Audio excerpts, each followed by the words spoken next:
Welcome to 21st Sports Recap and Reaction for the New Orleans Saints at the Carolina Panthers in their Week 3 matchup, played September 27, 2015. We're going to go over all the scores and the stats and give our breakdown and analysis. So these two NFC South division rivals were going at it, and coming into this game, the Saints had not won a game and the Panthers had not lost, and we would see if that trend would continue. And in the first quarter, the only score was a 31-yard field goal by Zach Hocker that put the Saints on the scoreboard first, with the score New Orleans 3, Carolina 0. Then in the second quarter, with about 12 minutes left before halftime, Mark Ingram put it into the end zone with a 5-yard run. And then with the extra point by Hocker, it was 10-0 Saints over the Panthers. But then with just over 5 minutes left before halftime, Cam Newton hooks up with the tight end Greg Olsen from the U, and he gets the touchdown, an 11-yard touchdown reception. The extra point by Gano was good, and it was a 3-point game once again with the score New Orleans 10, Carolina 7.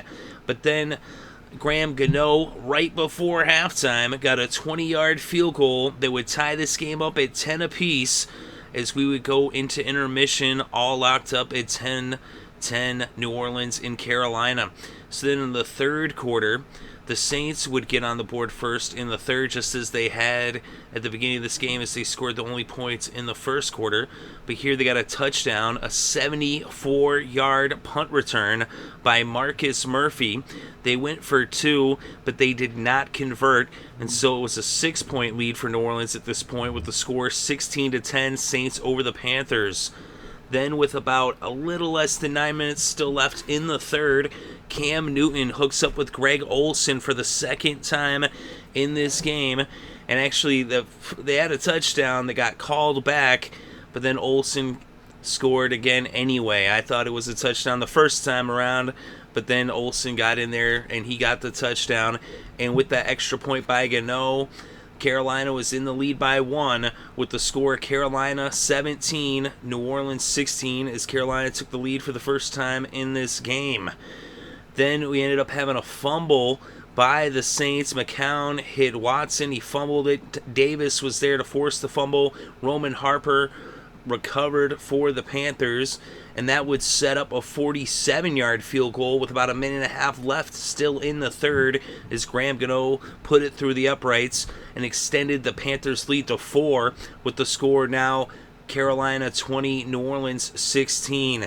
So then in the fourth quarter, with 9.5 minutes still left to play, Cam Newton took it into the end zone himself with a 13-yard run. And with the extra point by Gano, it was now an 11-point lead for the Panthers, with the score 27-16, Carolina over New Orleans. The Saints would get back into the end zone when Kyrie Robinson put it in from 2 yards out, and they went for a 2-point conversion. And McCown tried to get to Colson, but it was incomplete, so they failed on the 2-point conversion, and they trailed by 5 points with the score Carolina 27, New Orleans 22, with just under 5 minutes still left to play in this game. So now Carolina would get the ball after the touchdown by the Saints. They would go 3 and out and have to punt it to New Orleans. New Orleans now would take over with about 4 minutes left to play, a little less than 4 minutes left to play. And they ended up going down the field, and they went 48 yards in 9 plays, and they were faced with a 3rd and 6 from the Carolina 23 as they were just outside the red zone, and Luke McCown was intercepted by Norman. Norman comes up huge with the pickoff in the end zone for the touchback, and now Carolina would take back over. That they would end up going 3 and out, and so they had to punt the ball back to the Saints, and the Saints would get another chance at this game, down by 5, but with only seconds left on the clock, about 10 seconds left to play. McCown hit Cooks. He picked up 10 yards and skirted out of bounds as the Saints had no timeouts. So now 6 seconds left to play. They were on the Carolina 45. They needed a touchdown to win. McCown then ended up passing it to Ingram. He picked up 23 yards. He was looking around for someone to maybe toss it to, but it ended up being the end of the game as he was down, as he came up about 22 yards shy of the touchdown, and this game came to a close as the Panthers hold on to win in a wild finish. The final score, Carolina 27, New Orleans 22. And let's look at the stats for these two teams and their leading players. Cam Newton, 20 for 31, 315 passing yards for Cam Newton. He had 2 touchdowns, 0 interceptions. He also had 7 carries for 33 yards and a touchdown on the ground, which gave him 3 total touchdowns in this game for Superman Cam. And for Luke McCown, an impressive, performance in his start here in replacing Drew Brees, who was not able to play due to injury. McCown was 31 for 38 with 310 passing yards, but 0 touchdowns and 1 interception. The leading rusher in this game was John Stewart. The Green Lantern had 14 carries for 52 yards, and Mark Ingram had 14 carries for 50 yards and a touchdown for the Saints. He also had 49 yards receiving off of 5 receptions, as he was 1 yard shy of the century mark in total yards. He had 99 total yards. Cooks had 7 receptions for 79 yards for the Saints. The leading receiver, though, in the game was the tight end, Greg Olsen, as the Panther had 8 receptions for 134 yards, including those 2 touchdowns, as he would not be denied the end zone. Ted Ginn Jr. had 4 receptions and 93 yards. In Tolbert, the fullback, 5 carries for 16 yards, 3 receptions for 28 yards for Tolbert. He also did some good blocking in this game. We look at the kicking. Graham Gano, 2 for 2 on the field goals, 3 for 3 with the extra points. Hocker, 1 for 1 on field goals and extra points. We look at the defense. Tom Davis, 6 tackles. He forced a fumble. A.J. Klein had 6 tackles as well, as did Tillman. Norman had that big pickoff clutch at the end of the game there, even though things still, got a little bit crazy as they ended up going 3 and out twice at the end, which gave the Saints one last chance, but the defense held on. Thompson had a sack for the Panthers as well. And for the Saints, Browner was their leading tackler with 6 tackles. Kika had a sack. Let me look at the team stats. Total first downs for the Saints, 27. For the Panthers, 24. We look at third downs. The Saints converted 7 of 12 for a 58% conversion rate, and the Panthers converted 5 of 11 for a 45% conversion rate. Both teams went for it once on 4th down, and both teams did convert when they went for it on 4th down, as they were both 1 for 1. We look at total net yards, 380 for the Saints, 431 for the Panthers. And on the ground, the Saints netted 70 yards. The Panthers netted 119 on the ground. And through the air, it was pretty even, almost, as it was 310 netted for the Saints. McCown was sacked once, but he didn't lose any yards. And for the Panthers, they netted 312, as Newton was sacked once for a loss of 3 yards. And we look at the penalties. The Panthers were penalized more, actually, as they had 10 penalties for 88 yards, and the Saints 8 penalties for 55 yards. They also had a fumble that they lost, New Orleans did.